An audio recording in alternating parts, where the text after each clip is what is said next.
If we go back to the 2014 college football season, there were a total of 36 wide receivers who had over 1,000 yards receiving. That year's wide receiver class included names like Corey Davis, Nelson Aguilar, Tyler Boyd, and Jalen Strong, but there were two players that were so polarizing, and there was a massive debate as to who was the best wide receiver prospect going into the 2015 NFL Draft. One of them finished second in the country with 124 catches for 1,727 yards and 16 total touchdowns while playing for college football's most premier school. The other guy had 109 catches for 1,447 yards and 10 scores, but was seen as a guy who had unlimited potential. Today, we're going to talk about the battle for the number one wide receiver prospect spot as it came down to Amari Cooper out of Alabama and Kevin White out of West Virginia. Obviously, as of 2021, we know which prospect panned out, as Kevin White is one of the biggest wide receiver busts of all time, and Amari Cooper has had a really good career. But believe it or not, at one point, many said that Kevin White was the better prospect than Cooper, and today we're going to talk about how those guys became stars to begin with,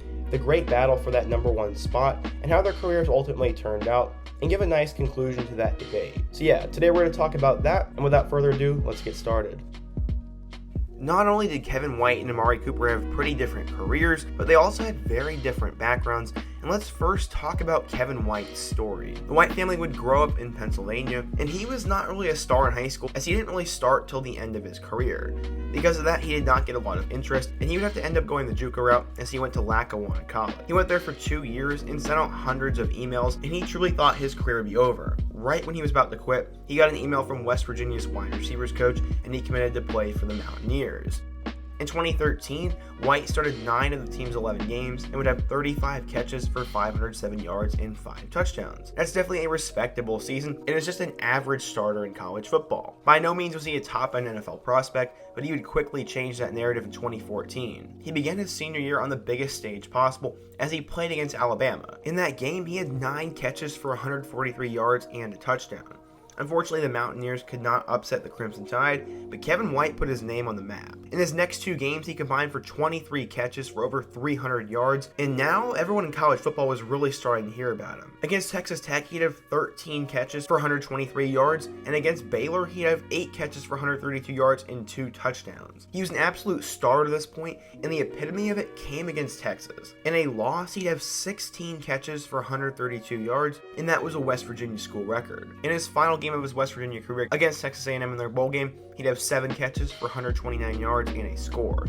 He'd finish his senior year with 109 receptions for 1,447 yards and 10 touchdowns. He became a first-team All-Big 12 selection and a second-team All-American. Not only was he a star, but he had thrown himself to the top of draft boards, and some were saying he was the best wide receiver. But now let's meet his competition, Amari Cooper. Cooper was a different player as he hailed from the Miami area in Florida. He became a big-time recruit while he was at Miami Northwestern High School, and his quarterback at the time, believe it or not, was actually Teddy Bridgewater.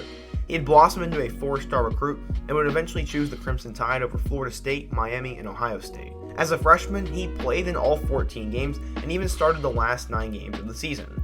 He had exactly 1,000 yards on 59 catches and had 11 scores along the way. He broke all of Julio Jones' Alabama freshman records, and he was a freshman All-American and an SEC All-Freshman as well. As a sophomore, he played in 12 games and started 7 as well, and some of those were missed due to injury. He finished the year with 45 catches for 736 yards and 4 touchdowns, and you could say his stock fell a little bit. One of the most iconic moments happened that year as he had that 99-yard touchdown against Auburn in the Iron Bowl.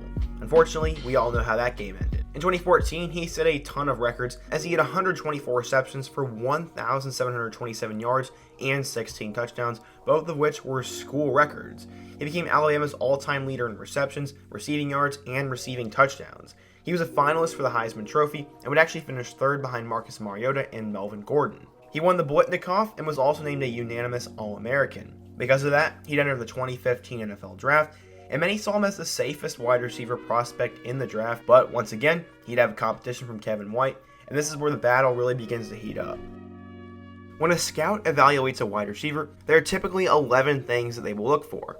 1 is character, 2 is size, 3 is hands, 4 is route running, 5 is quickness and agility, 6 is speed, 7 is acceleration and release, 8 is blocking ability, 9 is catching in traffic, 10 is body control, and 11 is open field ability.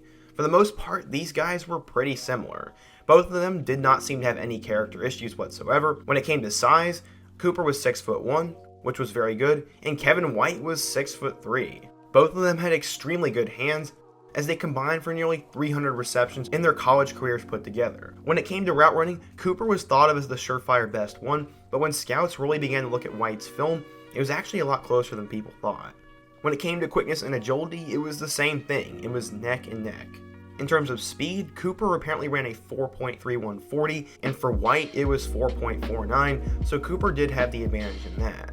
When it came to acceleration and release, the nod was given to Kevin White, but once again, both of them were excellent. Blocking is another thing that's important, and neither of them were really that good at it, and it was something they both needed to improve on. In terms of catching in traffic, Kevin White was the better player in that, and in terms of body control, the advantage was given to Amari Cooper. The final thing scouts looked for was open field ability, and at the end of the day, they gave the advantage to Cooper. So for the most part, everything was neck and neck, with some traits going White's way and some going Cooper's way.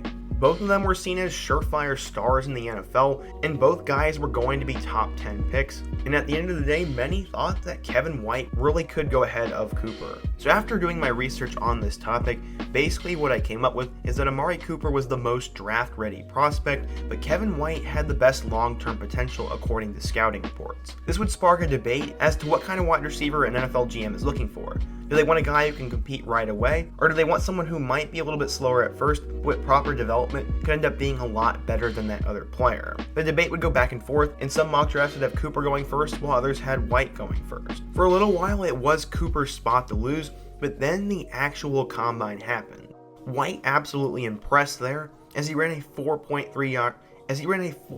40-yard dash time. From there, it was literally anyone's guess as to who would be drafted first. So now let's see what actually happened. When April 30th, 2015 actually came, we saw Jameis Winston go number 1 overall to the Buccaneers, Marcus Mariota go number 2 to the Titans, and defensive end from Florida Dante Fowler go to the Jaguars. At number 4, many had projected the Raiders would take a wide receiver, and they ended up going with Cooper. Many people applauded this pick, and there was not many people who were against it. So now where would Kevin White go? Some people had him going number 7 overall to the Bears, some had him going number 10 overall to the Rams, and some even had him going number 12 overall to the Browns. Luckily for his sake, he'd end up going 7th overall to the Bears, and he was now going to be the future franchise wide receiver of the franchise. With that hot debate going on for months, it was going to be up to those two to settle it out on the field to see who would be the best one and which scouts would ultimately be wrong. Cooper would become a star. He broke multiple Raiders franchise records and had one of the best starts of any rookie wide receiver in NFL history. He ended up catching 72 passes for 1,070 yards and 6 touchdowns. He was named an alternate for the Pro Bowl, and he was a big deal. He'd blow up even more his next year as he'd have 83 catches for 1,153 yards and 5 touchdowns and was named to his 2nd consecutive Pro Bowl. Now let's go look at how Kevin White had turned out so far. During the offseason, he had a minor injury to his shin, which would hold him out for several training camp practices. Eventually, it came out that he had suffered a stress fracture in his shin, and he did not play a single game during his rookie year. He'd played 4 games in 2016, but then on October 5th, he would fracture his fibula in his left leg, and he was once again placed on IR and missed the entire season. He battled to get back in 2017, and in their very first game against the Falcons, he'd fracture his left shoulder blade, and for the 3rd straight year, he'd missed the entire season. The highlight of his Bears career would come when he caught a Hail Mary pass at the 1-yard line, but after his time with the Bears, he tried to get chances with the Cardinals and the Jets, but unfortunately neither would work out.